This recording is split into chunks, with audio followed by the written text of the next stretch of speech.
Assalamualaikum warahmatullahi wabarakatuh.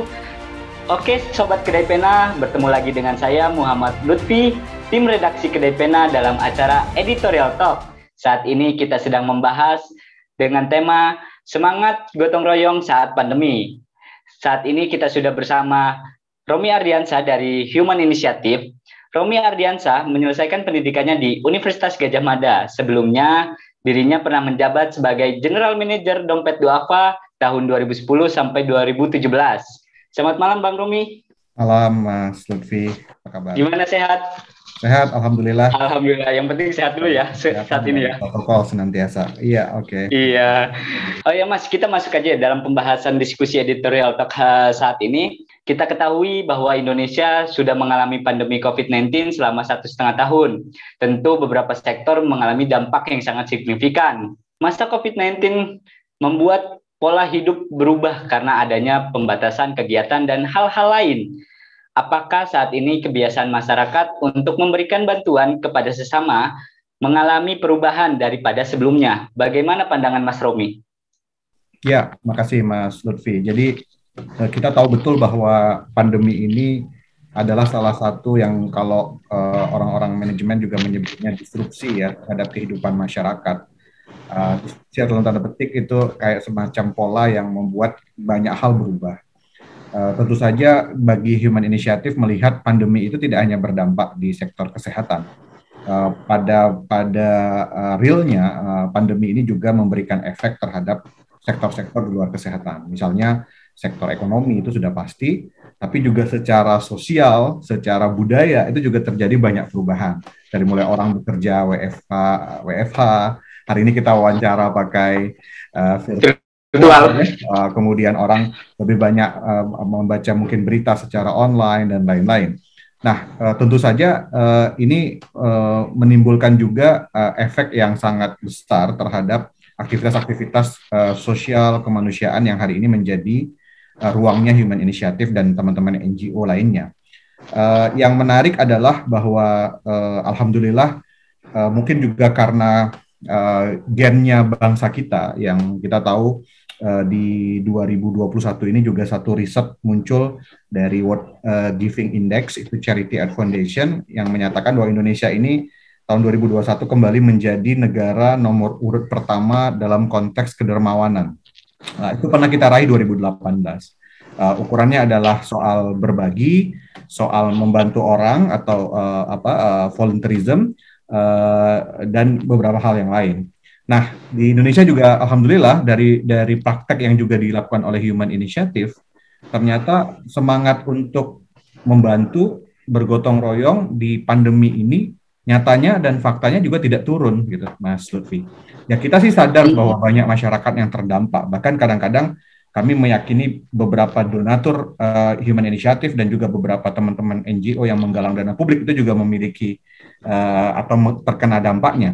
Tapi sejak Maret 2020 hingga saat ini ya sudah hampir 1,5 tahun 2021 itu menunjukkan bahwa ternyata ada tren kenaikan dalam hal berbagi di donatur-donatur individualnya Human Initiative. Jadi kita itu kan dukungannya itu ada dua kelompok institusional, apakah ini organisasi atau perusahaan, yang satu lagi adalah kelompok individual. Nah ternyata prakteknya tahun lalu alhamdulillah meskipun dalam kondisi pandemi di sektor individual kita mengalami peningkatan, dan di tahun ini juga sampai Agustus 2021 ini ternyata juga dukungan masyarakat secara individual untuk kerja-kerja sosial, mendukung lembaga-lembaga sosial itu juga sepengetahuan saya juga terjadi di beberapa lembaga lain juga mengalami peningkatan. Cuman polanya saja yang mungkin agak mulai berbeda ya tentang cara berdonasi, kemudian konsentrasi untuk ini membuat kita juga harus melakukan penyesuaian-penyesuaian terhadap cara kita berbagi, cara kita mendeliver program. Kami alhamdulillah tuh punya dalam setiap tahun itu biasanya kami punya 2 peak session ya, program besar ya. Pertama itu saat Ramadan, yang kedua saat Kurban. Dan itu sudah 2 kali pandemi kita alami. Mei tahun 2020, kurbannya bulan Juli tahun 2020, lalu kemarin Mei 2021, dan baru saja selesai tahun 2021. Nah, kami juga harus beradaptasi. mendeliver bantuan kemanusiaan biar supaya tidak ada kerumunan, menghindari terjadinya klaster-klaster baru gara-gara harus berkumpul, begitu. Termasuk juga bagi teman-teman pekerja kemanusiaan, kita harus memastikan kesehatan dan keselamatan ya, meskipun setahu saya itu banyak sekali juga pekerja-pekerja kemanusiaan itu yang juga akhirnya menjadi terdampak secara kesehatan COVID juga. Jadi dari sisi perubahan masyarakat itu udah pasti secara kesehatan sosial terdampak, dan ternyata secara kedermawanan, berbagi, gotong royong itu berdampak, tapi malah berdampak lebih positif. Nah, meningkat ya. Yang kemudian kita lihat itu sebagai sebuah kekuatan bangsa ini ya, yang harus kita coba bisa kelola. Begitu Mas Lutfi. Nah, tadi kan ada sedikit perubahan terkait ini Mas, penyaluran kepada masyarakat seperti kayak kemarin ya, Lebaran Idul Adha, pembagian daging ya. Nah, ini ada nggak sih hambatan atau kendala yang dialami oleh Human Initiative ya terkait pembantuan memberikan bantuan kepada masyarakat? Ada nggak sih hambatan dan perubahannya itu? Di kami kita mencoba menganut prinsip bahwa tugasnya lembaga seperti Human Initiative, dan saya yakini juga teman-teman lembaga-lembaga kemanusiaan yang lain itu adalah berada bersama masyarakat dalam situasi ini. Karena kan selain dampak kesehatan yang juga membutuhkan support dan bantuan, dampak ekonominya juga luar biasa. Bahkan di sektor yang lain, misalnya pendidikan, sosial juga terjadi juga beberapa dampak yang harus juga didukung, dibantu oleh gerakan-gerakan filantropi dan gerakan sosial. Nah, dalam konteks ini kita memang harus tetap ada bersama masyarakat. Makanya kemudian kita sering menyatakan bahwa mandatnya lembaga kemanusiaan itu adalah hari ini memang harus terjun membantu. Nah, namun di sisi yang lain, dalam logika kemanusiaan kita juga punya prinsip bahwa kesehatan dan keselamatan para pelaku pekerja kemanusiaan itu juga harus menjadi satu hal yang diperhatikan gitu, Mas Lutfi. Nah, makanya memang pada akhirnya kita tidak menyebutnya kendala, tapi kita malah menyebutnya sebagai sebuah tantangan untuk mulai beradaptasi. Nah, saya memberikan contoh misalnya, kalau di beberapa momentum seperti tadi Ramadan dan Kurban, proses pendistribusian bantuan itu dulu misalnya, memang sengaja juga kita desain untuk berkumpul, biar supaya ada keguyupan dan lain-lain, harus kita ubah. Nah, artinya kemudian kita harus bisa lebih jemput bola, kemudian harus lebih memperbanyak relawan-relawan. Saya rasa sih problemnya bukan pada kendala, tapi memang pada tantangan. Ya, memang ada efek misalnya terjadi di beberapa titik pada saat kita juga harus melakukan dukungan terhadap beberapa bencana saat pandemi, dan terjadi kan ya Mas Lutfi, itu sebagai multiple disaster atau multi disaster. Jadi multi disaster itu adalah situasi di mana saat bencana terjadi muncul bencana lain. Nah, pandemi ini kan bencana wabah ya. Wabah. Saat bencana wabah di beberapa titik kan terjadi bencana alam, misalnya Sulawesi Barat ya, di Mamuju ya kemarin, kemudian juga ada di NTT ya. Nah, tapi kita harus tetap membantu. Ya memang tantangannya adalah terpapar, dan memang beberapa pekerja kemanusiaan kita tuh terpapar di Sulawesi Barat, terpapar juga di NTT gitu ya. Tapi alhamdulillah itu bisa, saya kira itu adalah sebuah tantangan. Nah, model lain yang juga kita ubah dalam konteks penyaluran ini adalah salah duanya dari, saya menyebut dua hal. Pertama adalah menggunakan pola dulu dikenal dengan nama cash transfer program. Jadi program itu udah kita ubah dengan menggunakan pola transfer bantuan. Kita bekerjasama dengan PT POS, beberapa penyedia layanan yang bisa membantu mentransfer tapi terjangkau ke masyarakat. Itu juga kita lakukan.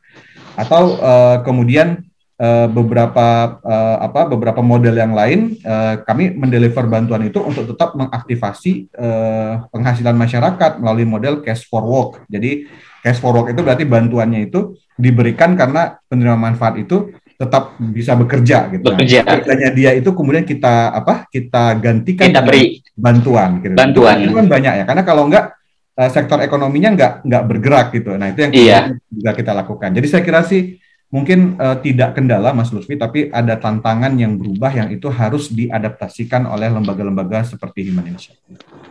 Nah, itu kan berarti ada tantangan baru ya, tantangan baru di saat pandemi. Nah, ini balik lagi ke tadi terkait semangat masyarakat dalam gotong royong nih. Nah, kalau Mas Romi melihat sendiri, ini semangat masyarakat bergotong royong ini di tengah pandemi ini bagaimana? Dan tadi kan meningkat kata Mas Romi ya, secara individual. Nah, ini faktor apa yang sampai meningkat ini kepedulian masyarakat terhadap masyarakat sendiri? Ya. Kalau Mas Romi melihat seperti apa? Mungkin ada dua indikator yang saya bisa berikan gambaran bahwa memang ternyata semangat kedermawanan yang tadi juga sudah di recognize, diberikan penghargaan oleh sebuah badan yang biasa melakukan riset terjadi di Indonesia ya. Pertama dari sisi yang kita bisa lihat langsung aja di dalam internal human initiative tadi saya sampaikan terjadi peningkatan bantuan bahkan pada saat Ramadan tahun lalu, kira-kira gitu, Ramadan tahun 2020, itu ternyata kita mengalami peningkatan. Kurban tahun ini kami juga mengalami peningkatan. Dan secara individual, donasi-donasi yang sifatnya individual itu, alhamdulillah sampai bulan Agustus ini, misalnya sampai bulan Juli kemarin, misalnya ketika kami melakukan review terhadap aktivitas di semester pertama 2021, ada peningkatan dukungan individual donors itu lebih kurang antara 17 sampai 20% ya. Itu contoh saja bahwa faktanya memang meningkat.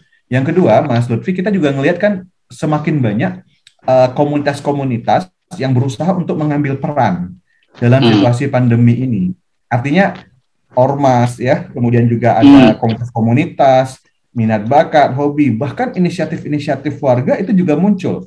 Human inisiatif misalnya juga berkontribusi untuk misalnya menghadirkan misalnya platform warga bantu warga bersama teman-teman di Lapor COVID, teman-teman di Kita Bisa, teman-teman di Forum Indonesia Muda dan lain-lain.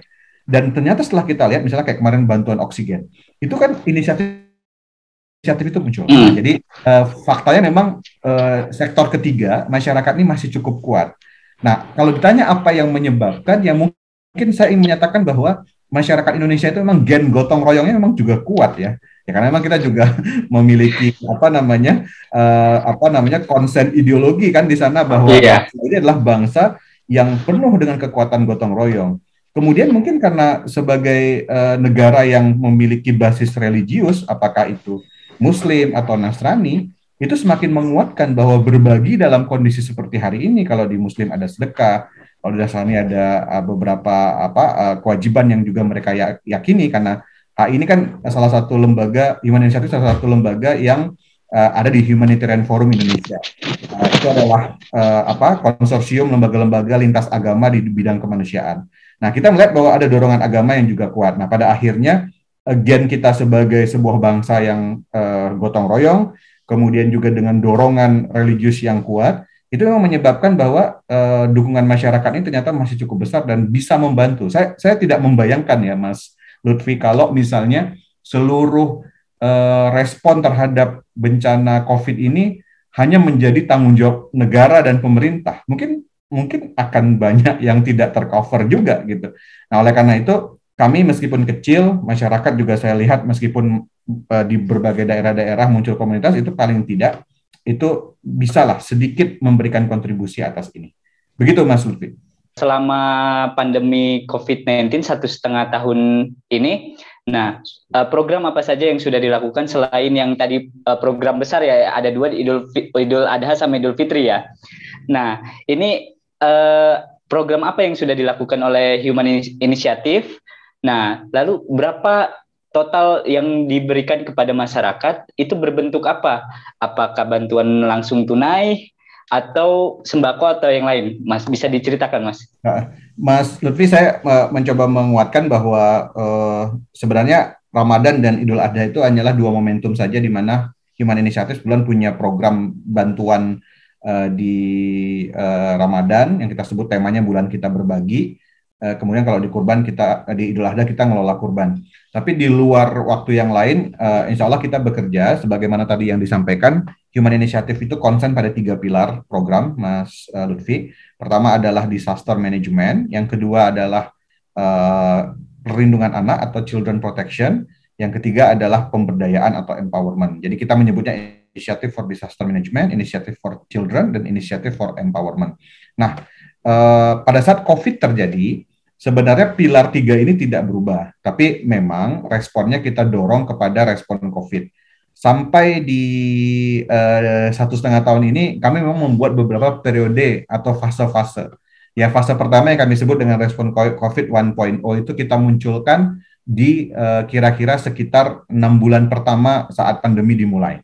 Waktu itu memang karena Human Initiative punya keterbatasan dalam melakukan mandat-mandat medis secara langsung, itu kita paling tidak itu mendukung. Jadi ada 2 program utama yang saat itu menjadi concern kita, yakni dukungan terhadap medis dalam bentuk penyediaan APD nakes. Kemudian juga APD waktu itu kan awal-awal kan nggak mudah dicari, Mas, langka dan luar biasa kira-kira gitu harganya sampai jadi kelangkaan dan lain-lain. Nah, yang kedua, kami juga waktu itu langsung memunculkan program untuk membantu beberapa pekerja-pekerja informal yang saat itu terdampak karena istilah ya ada macam-macam ya, tapi orang mengenal dengan PSBB kan, kira-kira gitu. Muncullah bantuan sembako untuk ojek online, bantuan sembako untuk pedagang kaki lima, dan lain-lain. Nah, di 6 bulan sampai setahun berikutnya, selain program-program yang ini, waktu itu kita mulai menyadari bahwa kita juga harus berpindah ke beberapa program yang kami sebut dengan program 2.0. Nah, program 2.0 ini yang paling kuat tambahannya selain yang tadi 1.0 itu adalah ketika kami mulai memunculkan kebutuhan untuk mendukung UKM-UKM berbasis komunitas. Jadi beberapa binaan-binaan program Human Initiative sebelumnya itu juga kan pasti terdampak. Akhirnya kita dorong mereka untuk apa bahasanya sekarang ini di dunia bisnis itu shifting ya.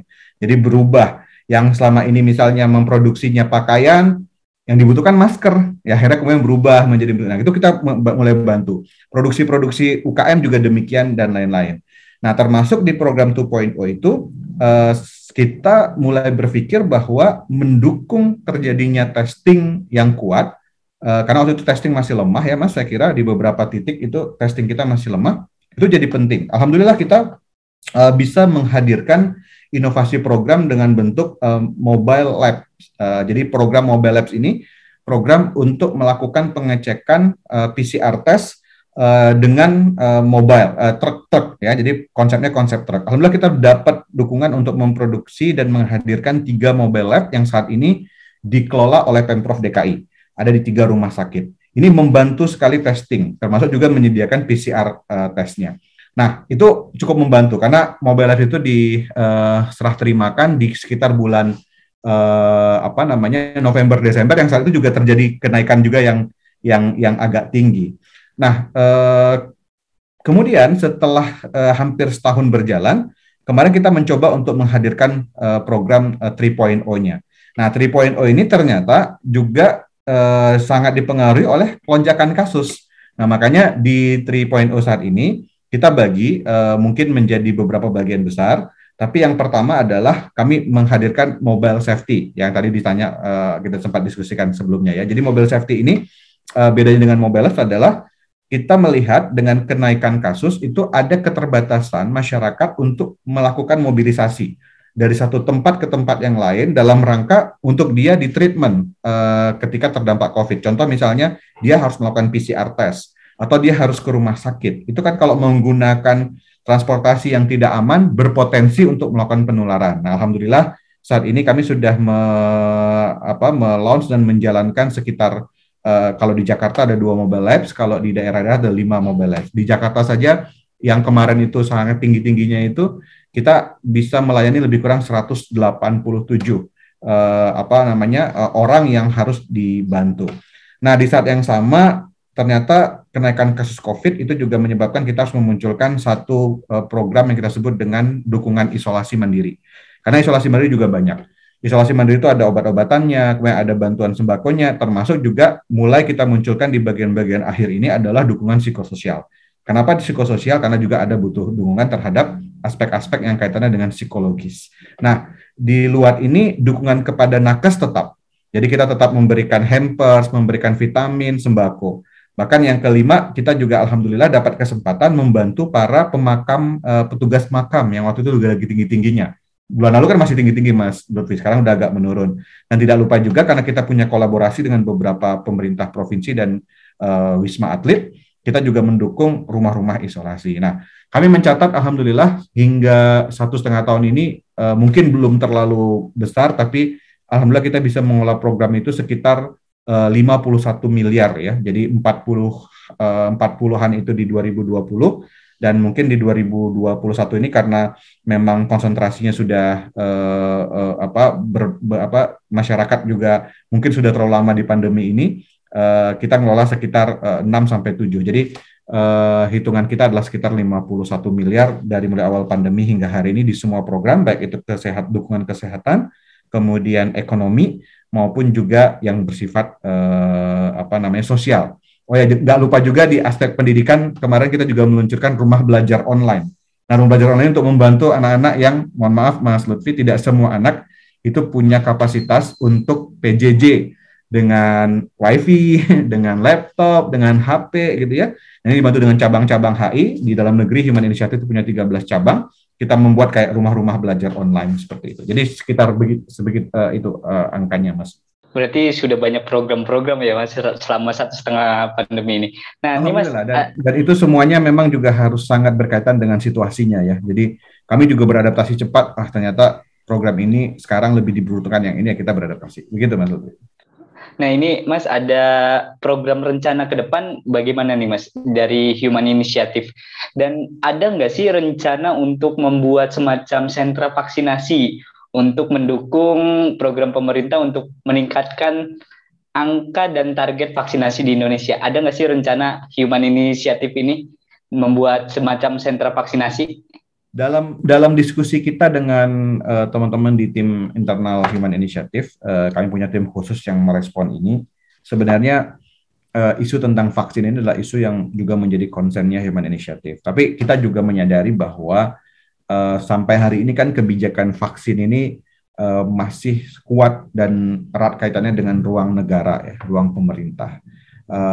Model vaksin gotong royong juga yang coba diinisiasi oleh beberapa pelaku usaha, saya kira juga masih belum terlalu masif ya. Nah, oleh karena itu sebenarnya Human Initiative punya potensi untuk melakukan itu. Tapi kami sedang menjajaki dan memastikan bahwa prosesnya itu memenuhi semua standar-standar yang ada. Soal vaksin ini kan tidak gampang ya, Mas Lutfi. Jadi ini juga soal memastikan ketersediaan dosis, memastikan perawatnya, termasuk juga memastikan tidak ada berkerumun ya. Saya mohon maaf harus menyampaikan, kadang-kadang kita harus hati-hati juga karena beberapa case vaksin malah menjadi kerumunan baru yang memunculkan klaster baru, ini agak beresiko juga.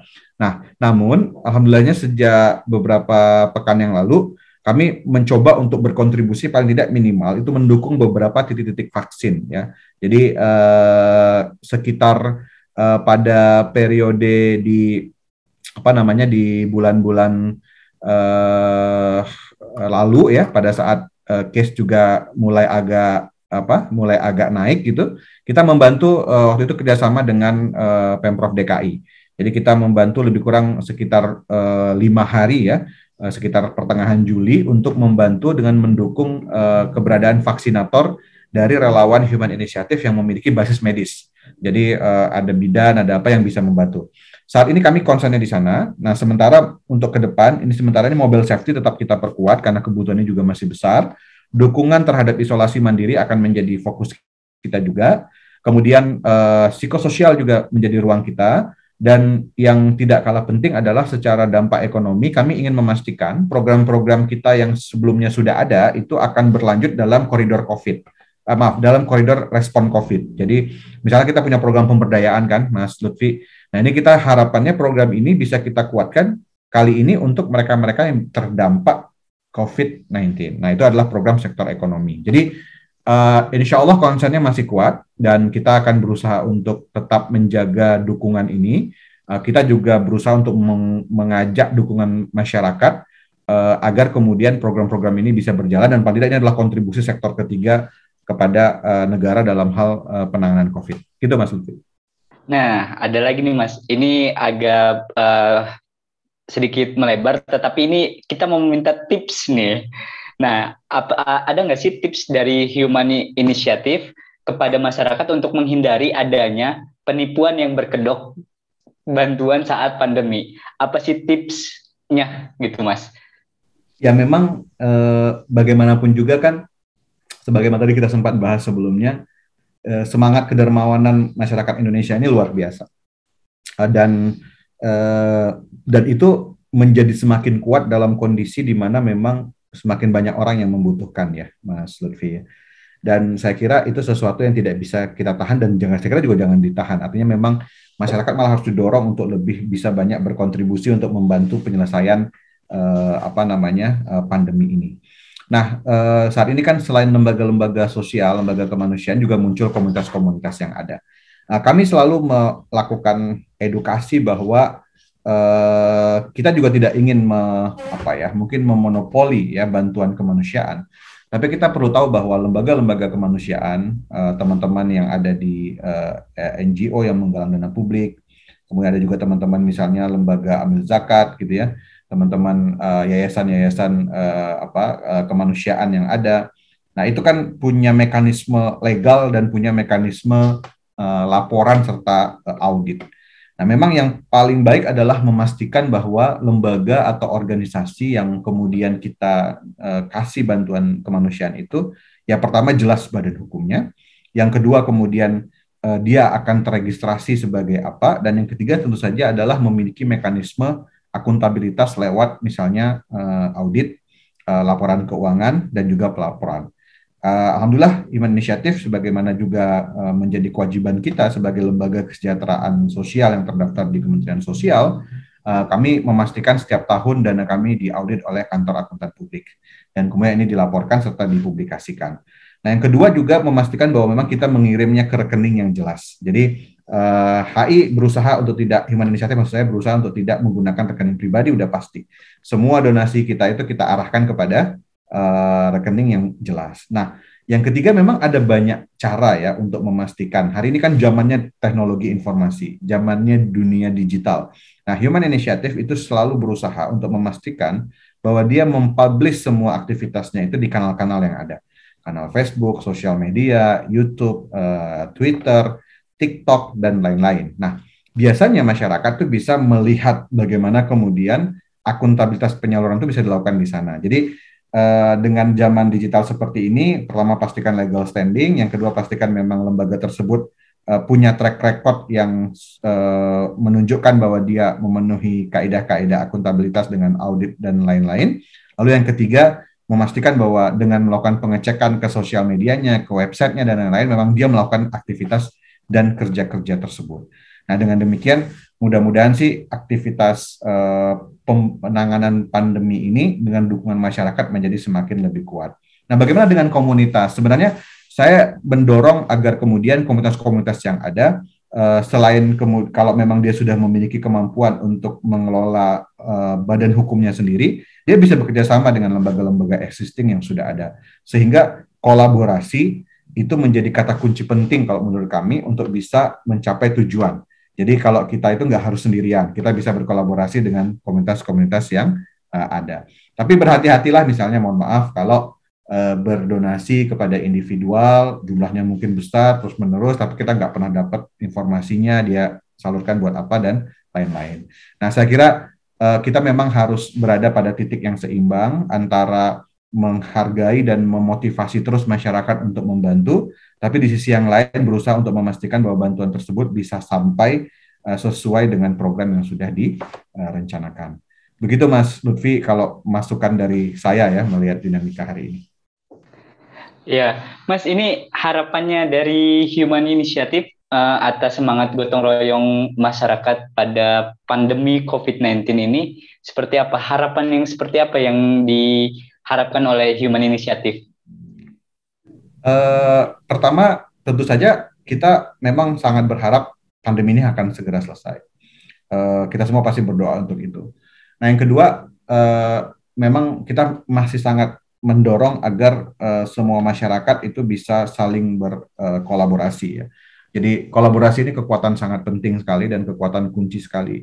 Kita melihat bahwa sebenarnya berbagai kesulitan yang ada ini akan menjadi semakin lebih mudah untuk kita hadapi. Nah, kolaborasi ini menurut saya tidak hanya bersifat materi, tapi harapannya juga bisa dilakukan dengan saling mendukung agar situasi pandemi ini juga bisa segera tuntas. Maka kami juga senantiasa melakukan kampanye-kampanye untuk taat terhadap prokes, kemudian melaksanakan protokol 5M, kemudian mendorong juga informasi tentang vaksin gitu ya. Karena memang kita berharap juga selain dukungan materi juga ada dukungan budaya yang membuat kita semua bisa keluar dari pandemi ini. Dan tentu saja kepada pemerintah kita juga berharap bahwa memang komprehensivitas dalam menangani pandemi ini harus semakin diperkuat dan merangkul semua elemen yang ada. Itu saya kira adalah satu faktor penting juga untuk memastikan bahwa situasi ini bisa ditangani dengan lebih cepat. Dalam kehidupan negara ini kan ada sektor publik pemerintah, ada sektor private, tapi juga ada sektor ketiga. Luar biasa loh Mas Lutfi kekuatan masyarakat ini. Di beberapa muncul inisiatif, bahkan bisa jadi kalau kita bicara tentang bantuan sembako, itu sebelum ada putusan bantuan sembako, setahu saya juga RT RW itu membangun kesepakatan kalau ada yang isoman, maka dia didukung gitu ya. Memang ada sih case-case misalnya diusir atau apa, tapi kan case itu kan tidak mewakili bangsa ini. Jadi sebenarnya kalau masyarakat ini bisa diaktifasi kekuatan simpul sosialnya, saya kira akan menjadi sesuatu yang luar biasa. Dan saya berharap pemerintah juga memiliki concern terhadap itu. Dan kami juga di asosiasi NGO, di Humanitarian Forum itu mendorong juga semangat ini. Nah, saya kira itu harapan saya untuk masyarakat, untuk teman-teman NGO kemanusiaan juga, teman komunitas dan juga terhadap pemerintah atau negara. Begitu Mas Lutfi. Ini Mas sedikit yang terkait baru beberapa waktu lalu ini ramai terkait donasi bantuan yang angkanya lumayan besar. Nah, tetapi berujung tidak kejelasan. Nah, tanggapannya sendiri dari Mas Romi seperti apa? Saran dan masukannya kepada pemerintah maupun kepada masyarakat ini gimana, Mas? Iya. Ini pertanyaan yang lagi jadi trending topik ya di mana-mana ya. Dan kadang-kadang trending topiknya itu berubah menjadi situasi yang tidak berhubungan langsung dengan isunya ya. Tapi saya kira saya ingin menyampaikan tadi saya sempat sebut tentang track record ya. Jadi hari ini itu kita sebenarnya punya banyak mekanisme untuk melakukan validasi dan verifikasi terhadap mekanisme bantuan. Kalau di Human Initiative itu kalau bantuannya sifatnya adalah antar lembaga dan jumlahnya besar, memang kita belum pernah sih menerima langsung bantuan sampai angka itu ya. Tapi menerima bantuan miliar gitu ya kita pernah. Nah untuk menerima bantuan itu kita sudah kesepakatan MOU. Terus kita lihat juga kan track record namanya due diligence ya ngelihat. Nah saya kira sebenarnya ini juga jadi pembelajaran penting untuk siapapun. Ya memang ada juga sih Mas Lutfi karena dulu pernah terjadi. Saya pernah mengalami mungkin 1 atau 2 kali ya kita pernah mengalami itu ada yang ingin memberikan bantuan besar gitu ya, tapi ada syarat-syarat. Nah ini kayak gini sebenarnya biasanya kita agak sedikit wah ini benar nggak sih dan sebagainya. Nah biasanya kita melakukan penelusuran dan lain-lain. Nah dari pelajaran bantuan yang angkanya besar seperti ini itu saya kira tuh melihat track record penting, melakukan validasi dan verifikasi penting, tapi lebih jauh lagi memang kita sebaiknya tidak mudah terlalu terlena dengan yang sifatnya itu bombastis gitu. Karena yang penting kan dari gerakan kemanusiaan, gerakan masyarakat ini kan konsistensi Mas Lutfi. Jadi nggak mudah juga. Kami bersyukur karena Human Initiative sudah bekerja ini tahun ke-22. Jadi sebelum pandemi pun kita sudah bekerja ya sejak 1999. Beberapa lembaga setahu saya ada yang usianya 25, 27, udah lama gitu. Jadi bukan muncul pas pandemi ini saja gitu. Nah, oleh karena itu kita menyadari bahwa memang ini adalah mandat kita bekerja. Kita adalah pekerja sosial, pegiat sosial gitu. Nah, oleh karena itu memang di dunia informasi seperti ini kan kita banyak muncul ya, misalnya platform crowdfunding dan lain-lain itu semua muncul. Atau mohon maaf juga yang saya kira juga lagi jadi trending kan soal model influencer berdonasi itu juga lagi trending kan. Tadi juga saya baca wah ini saya nggak menyebut istilahnya, tapi mungkin Mas Lutfi dan kawan-kawan tahu lah ya, kira-kira gitu. Tapi kita juga nggak boleh, maksudnya itu hal yang positif. Tapi bagaimana menjaga keberlanjutan, bagaimana juga, mohon maaf, meningkatkan martabat si penerima manfaat. Jadi kalau Human Initiative dan teman-teman berusaha untuk memastikan penerima manfaat itu kita yang cari gitu, menghindari minta gitu. Karena memang tanggung jawab kita tuh ada di sana. Terus yang kedua, bagaimana para donatur ini dikelola dengan sangat baik. Nah, tapi kita mengapresiasi. Jadi influencer ketika kemudian punya konsen tuh sangat, bahkan HI itu bekerja sama dengan banyak influencer dan saya kira itu tantangan kita ke depan. Nah, maka ada isu lain. Isu lain itu memang menurut saya adalah keberlanjutan, konsistensi. Jadi kalau bisa kemudian nggak perlu bombastis harus besar, tiba-tiba ternyata tidak benar, lebih baik tidak besar-besar tapi continue ya, dan itu memberikan efek yang luar biasa. Kalau secara prinsip sih saya kira kami di lembaga kemanusiaan itu lebih senang dan fokus untuk bicara pada ruang bagaimana kita membangun keberlanjutan kemanusiaan, berbagi dan lain. Kalau ada isu-isu seperti kemarin tiba-tiba besar, ya kalau itu betul ya alhamdulillah. Tapi kalau itu tidak betul ya ini pembelajaran penting buat kita untuk betul-betul memang melakukan proses verifikasi, validasi dan lain-lain. Terlepas dari juga, mohon maaf mungkin ada juga yang kalau nggak betul tuh niat yang tidak benar ya. Nah kalau seperti itu tuh kan tinggal bagaimana mekanisme di kita gitu. Masih banyak kok Mas Lutfi para donatur-donatur di Indonesia ini yang menyumbang besar dan kadang-kadang tidak ingin dipublikasikan. Itu masih banyak. Saya memastikan itu karena kami punya banyak contoh donatur-donatur yang menyumbang gitu ratusan juta rutin, bahkan ada yang saya tahu ada angkanya miliar, tapi memang mereka dari sejak sebelum pandemi punya konsen terhadap itu. Dan sehingga itu adalah kekuatan bangsa ini. Dan tidak lupa juga yang kecil-kecil juga banyak, dan kecil-kecil itu ketika besar itu juga bisa memberikan efek. Begitu Mas Lutfi, komen dari saya atas beberapa isu trending yang jadi jadi konten media ya beberapa hari terakhir. Iya, berarti kata kuncinya berkelanjutan ya. Bagaimana berkelanjutan? Nah, ini untuk closing statement nih, Mas Romi, ya kan? Nah, ini bagaimana untuk misalkan tadi yang berkolaborasi antara komunitas satu dengan komunitas yang lain terhadap organisasi yang memang berbadan hukum dan yang memang sudah terbiasa menerima bantuan dan menyalurkan bantuan. Nah, ini caranya bagaimana dan bisa melakukan seperti apa gitu. Nah, untuk sambil closing statement ya. Ya, jadi pertama kalau untuk konteks human initiative, kami juga terus berusaha untuk mengembangkan model-model penerimaan donasi masyarakat sekaligus juga pendistribusiannya. Nah, memang sampai tahun ini respon COVID adalah salah satu konsen yang menjadi ruang intervensi kita. Oleh karena itu kita memang masih sangat membutuhkan dukungan dari masyarakat. Semua kanal hari ini kita mencoba untuk beradaptasi. Masyarakat sekarang ini bisa berkontribusi ke human initiative melalui transaksi digital di platform donasi kami yang kami sebut namanya solusipeduli.org. Kemudian juga masyarakat juga bisa menggunakan, kami juga punya beberapa platform eksternal yang kita gunakan di beberapa crowdfunding, termasuk juga mungkin bisa juga menggunakan mekanisme transfer, QRIS, dan lain-lain. Nah, ini adalah bagian dari cara kami untuk memberikan kemudahan. Karena pandemi ini, prinsip kita kan dari mana saja kita bisa berbagi. Sekarang berbagi itu mudah sekali, Mas Lutfi, ya, karena dari HP kita dan melalui aplikasi dan lain-lain. Nah, yang kedua, memang tentu saja kita terbuka untuk berkolaborasi dengan banyak komunitas, dengan banyak organisasi lain, dan alhamdulillah itu sudah beberapa kali kita lakukan ya. Saat menghadirkan mobile labs yang bisa membantu percepatan testing di DKI, itu kita kolaborasi. Kita ini adalah anggota dari KSBB-nya Pemprov DKI. Kami juga pada saat beberapa waktu yang lalu juga berusaha mendorong teman-teman kami di cabang untuk berkontribusi di provinsinya masing-masing. Dan alhamdulillah itu bisa memberikan efek. Jadi untuk kolaborasi kita terbuka sekali, kita sangat terbuka untuk berdiskusi dan menerima masukan. Nah, sekaligus saya kira sebagai closing statement, saya ingin menyatakan bahwa bangsa kita adalah bangsa yang punya gen gotong royong, berbagi yang kuat.